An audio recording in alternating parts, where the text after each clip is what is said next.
ಸಮನ್ವಯ ಸಮಿತಿ ಕನ್ನಡವೇ ಸತ್ಯ ಪ್ರತಿಷ್ಠಾನ ತುಂತುರು ಶ್ರಾವಣದ ಪುಟ್ಟ ಕಥೆಗಳು 2024 ಓದುತ್ತಿರುವವರು ಜೆಎನ್ ಜಗನ್ನಾಥ್. ವಿಡಿಯೋ ಸಂಸ್ಕರಣ ಶ್ರೀ ಗುರುಪ್ರಸಾದ್ ಹಾಲ್ಕುರಿಕೆ.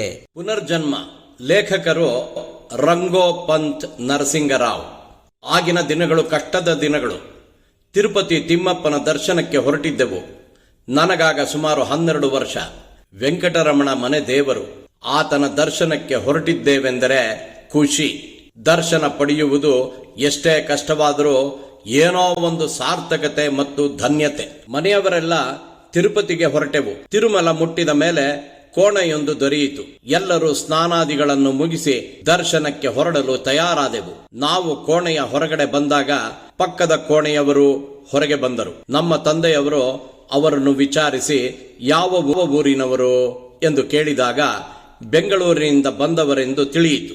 ಹಾಗೆಯೇ ನಮ್ಮ ಪರಿಚಯವನ್ನು ಮಾಡಿ ಬಳ್ಳಾರಿಯಿಂದ ಬಂದವರೆಂದು ತಿಳಿಸಿದೆವು. ನಾವು ದೇವರ ದರ್ಶನಕ್ಕೆ ಬಂದಿರುವುದಾಗಿ ತಿಳಿಸಿದಾಗ ಅವರು ತಾವು ಸಂಗೀತ ಕಾರ್ಯಕ್ರಮಕ್ಕೆಂದು ಬಂದಿದ್ದೇವೆಂದರು.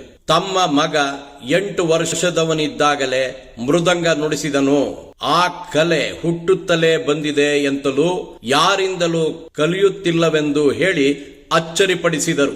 ಇನ್ನೊಂದು ಅಚ್ಚರಿ ಎಂದರೆ 1 ವಾರದ ಹಿಂದೆ ಪ್ರಜಾವಾಣಿ ಪತ್ರಿಕೆಯಲ್ಲಿ ಅವರ ಕುಮಾರನ ಬಗ್ಗೆ ಲೇಖನ ಪ್ರಕಟವಾಗಿದ್ದು ನಾವೆಲ್ಲರೂ ಓದಿದ್ದೆವು.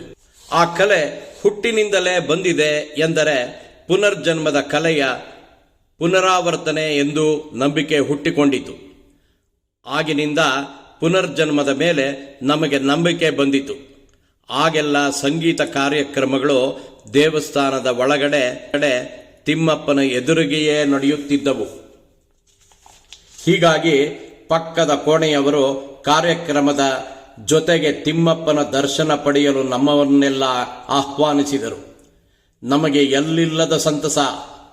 ನಮ್ಮ ಪೂರ್ವ ಜನ್ಮದ ಸುಕೃತವಿರಬೇಕೆಂದು ಆನಂದಪಟ್ಟೆವು. ಅವರ ಜೊತೆ ಸಂಗೀತ ಸೇವೆಯಲ್ಲಿ ಭಾಗವಹಿಸಿ ದೇವರೆದುರಲ್ಲಿ ಆತನ ವಿಶ್ವರೂಪ ದರ್ಶನ ಅಭಿಷೇಕ ಎಲ್ಲವನ್ನೂ ವೀಕ್ಷಿಸಿ ಧನ್ಯರಾದೆವು. ಸಂಗೀತ ಕಾರ್ಯಕ್ರಮ ಮುಗಿಸಿಕೊಂಡು ಹೊರಡುವಾಗ ಎಲ್ಲರಿಗೂ ಲಡ್ಡು, ವಡೆ, ಪುಳಿಯೋಗರೆ ಪ್ರಸಾದ ಕೊಟ್ಟು ಕಳುಹಿಸಿದರು. ಈ ರೀತಿ ತಿಮ್ಮಪ್ಪನು VVIP ದರ್ಶನ ಕೊಡಿಸಿದನು. ಕೆಲವರು ತಿಮ್ಮಪ್ಪನ ದರ್ಶನಕ್ಕೆ ಪ್ರತಿ ತಿಂಗಳು ಹೋಗುತ್ತಾರೆ. ಇನ್ನು ಕೆಲವರು ವರ್ಷಕ್ಕೊಂದು ಬಾರಿ ಹೋಗುತ್ತಾರೆ.